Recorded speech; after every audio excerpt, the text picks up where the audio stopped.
I'm Paul Bennett from Downeast Thunder Creations here in Millbridge, Maine. And last weekend I had a chance to actually start playing with my new X-Carve from Inventables. And I'll tell you, I had a whole lot of fun. And it was through a lot of help from Inventables. There were a few little things here and there, a couple of parts that might have been out of spec or something might have been wrong, but when I came up with those and let them know, they said, hey, no problem. They overnighted them to me. I had a few questions about operation, things I didn't see in any of the documentation, so I just sent them an email, and they sent an email right back to me and said, hey, no problem, this is what you do. So they've been very supportive every step of the way. I haven't had any problems whatsoever. It's seamless. Great company to work with. They don't sponsor me. They didn't give me a machine. I'm just letting you know my experience because I'm just very happy, not only with the machine, but with the company, because they do provide that kind of support, and I'm just so happy that I decided to go with Inventables. So over the weekend, my very first carve, I used, this is plywood I had in the shop. It's a very cheap pine.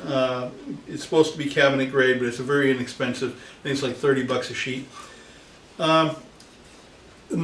The design I came up with, welcome to Millbridge, Maine, actually came out pretty decent as far as the X-Carve. I'm using an eighth inch diameter straight cut bit, but there was a whole lot of chip out, and I think that's just attributed to the cheesy wood that I used.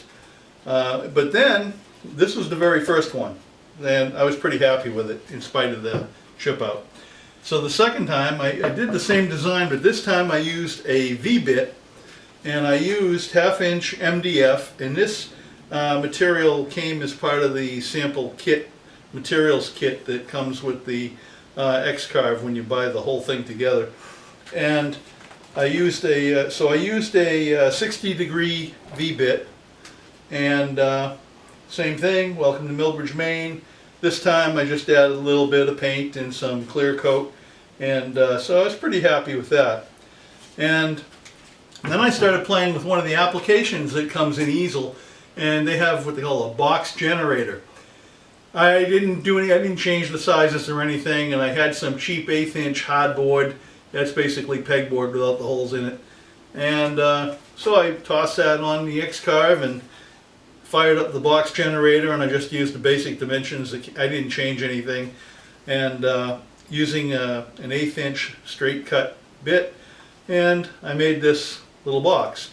I don't know what I'm going to do with it, but maybe I'll throw some fasteners in it, but I just wanted to play with the application, and that's really neat. So I can make all kinds of different size boxes. It's very, very easy to use. I mean,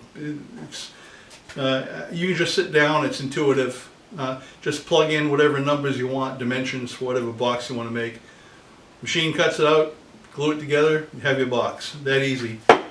Then I decided to make another sign. This time I found some 1/4 inch MDF I was able to purchase locally, and I made this little sign, and it says, fair warning, if I find your fingers in my toolbox, I will keep them. So anyway, that wraps it up. I have more designs that I've been playing with in Easel Pro. I've been putting together different things I want to do. I just have to find the time to put the material in. And I also want to use some different bits, and I've already put an order in with Inventables for a number of different types of bits that I want to start playing with and experimenting with. And then we'll start coming up with some products that we can sell here locally, maybe even on my website. But Inventables has been great. Big thanks, big shout out to them, their whole team. They have what they call their customer success team, and they mean it. They're there for you. They answer all your questions. It doesn't matter if you're thinking about buying a machine and you've already bought one. Whatever questions you have, they're there to help. They're always good about it. They always get back to you. So I just wanted to give them a shout out, let them know I had a lot of fun playing with the machine. Everything works fine, and thank you so much for being with me and guiding me through the process. So folks, thanks for watching. And please subscribe to my YouTube channel. I appreciate it.